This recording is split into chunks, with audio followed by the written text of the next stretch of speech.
There's a quiet truth about being human. The chaos of our world hasn't changed much in 2000 years. The same fears, distractions, and restless minds that haunted ancient Athens or Han Dynasty China still follow us today. But here's the secret the greatest thinkers in history discovered.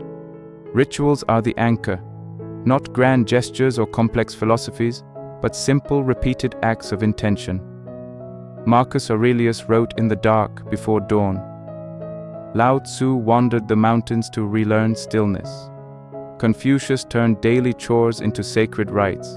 These weren't routines, they were lifelines. And they're just as potent today. Let's uncover the timeless rituals that helped philosophers cultivate unshakable focus, peace, and discipline, and how you can weave them into the fabric of your modern life. Morning reflection, the Stoics' first light, Marcus Aurelius. Before the sun rose over Rome, Marcus Aurelius would light a lamp and open his journal. His meditations, never meant for publication, were a ritual of confronting the day with clarity. He'd ask, "What is my role in this world? What virtues will I practice today? What distractions will I refuse?"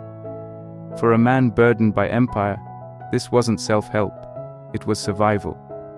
Why it mattered. Life as emperor was a storm of politics, war, and deception. Morning reflection grounded Marcus in his core truth. The only thing he could control was his own character. By naming his intentions and fears at dawn, he built an inner citadel no external chaos could breach. Apply it now. Keep a notebook by your bed. Before checking your phone, write 3 sentences. 1. One virtue to embody today, e.g., patience, courage. 2. One distraction to avoid, e.g., social media, resentment. 3. One reminder of your purpose, e.g., I exist to create, not consume. It takes 2 minutes, but like Marcus, you'll stop chasing the day and start leading it. 2. Wu Wei, the art of effortless action, Lao Tzu. Lao Tzu, the sage of Taoism, didn't preach hustle. He taught Wu Wei, doing by not doing. Picture a river. It doesn't try to reach the ocean. It simply follows the path of least resistance, yet carves canyons. Ancient Taoists woke early to watch nature, learning to align their actions with the natural order rather than forcing outcomes. Why it mattered. In a culture obsessed with rigid Confucian rules, Wu Wei was radical. Lao Tzu saw that struggle often comes from resisting reality, like a tree fighting the wind.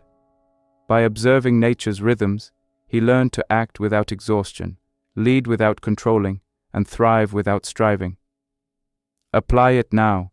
Identify one area where you're forcing an outcome, a tense relationship, a stalled project.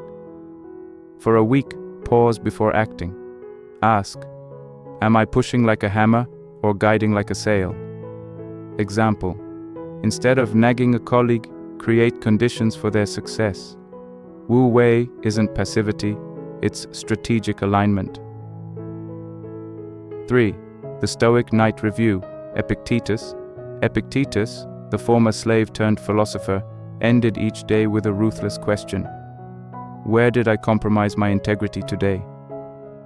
His students were tasked with recalling not just failures, but moments they succumbed to anger, envy, or cowardice. No self-pity, just cold, honest accounting. Why it mattered. Epictetus believed that philosophy isn't about ideas, it's about behavior. The night review was a mirror.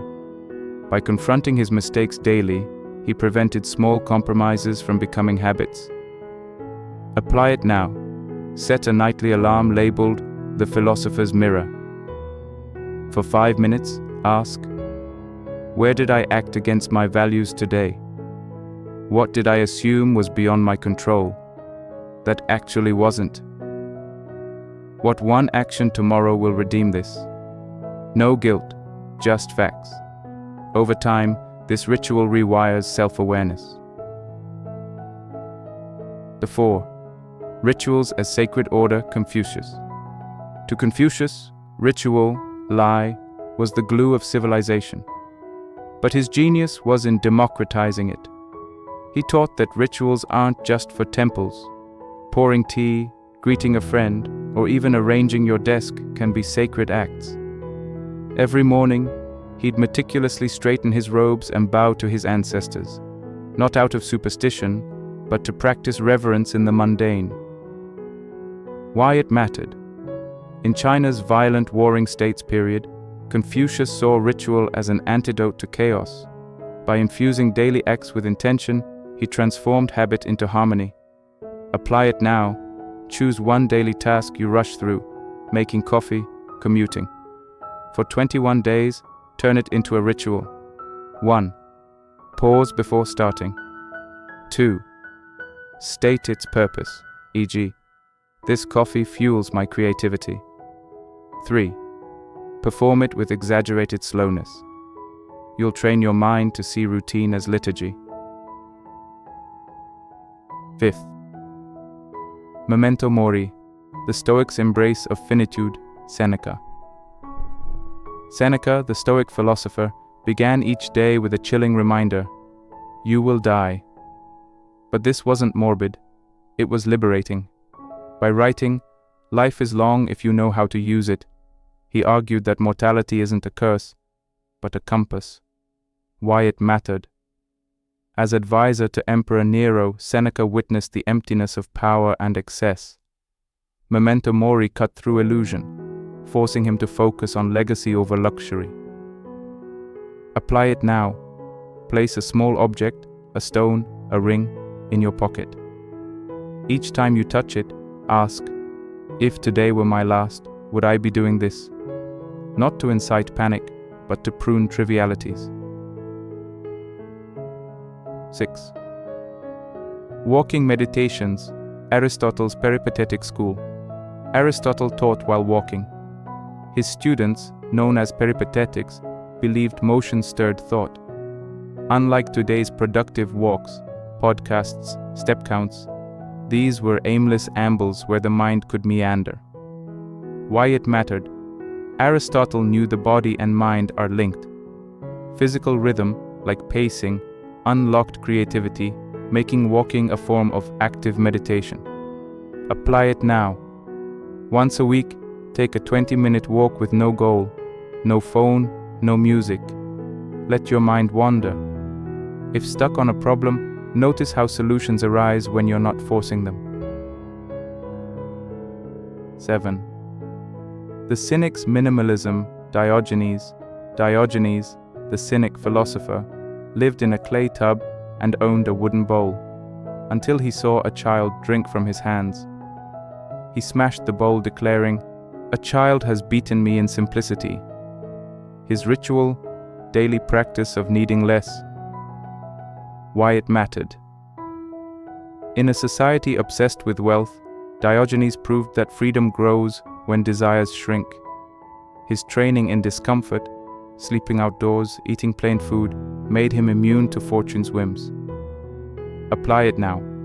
Each month, remove one comfort for 48 hours. Caffeine, hot showers, your favorite app. You'll rediscover that joy isn't in accumulation, but in enoughness. 8. The Pythagorean Minute of Silence.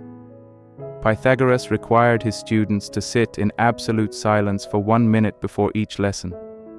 This wasn't just to focus, it was to empty the cup of preconceptions.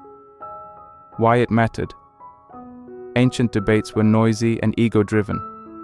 That minute of silence dissolved mental clutter, allowing deeper listening. Apply it now, before any meeting or conversation. Pause for 60 seconds. Breathe deeply. Let go of your agenda. Watch how it transforms dialogue. 9. The Confucian pause before speaking. Confucius practiced Yan Jin, speech thriftiness. He'd pause for 3 breaths before responding, ensuring his words were necessary and kind. Why it mattered. In a time of political backstabbing, hasty words could get you killed. That pause became a shield against regret. Apply it now. When agitated, physically step back, even an inch. Count 3 breaths. Ask, is this true? Is this kind? Does this need saying? You'll have unnecessary conflicts. Rituals aren't about recreating the past, they're about stealing fire from it. Marcus Aurelius never imagined his journal would be read.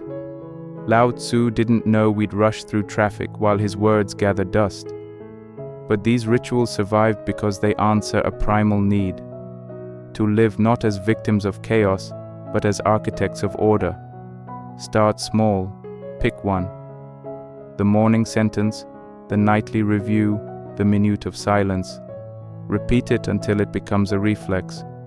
Because the real goal isn't to mimic the ancients, it's to become the modern equivalent of what they were, a person who masters the storm within, no matter how fierce the storm without.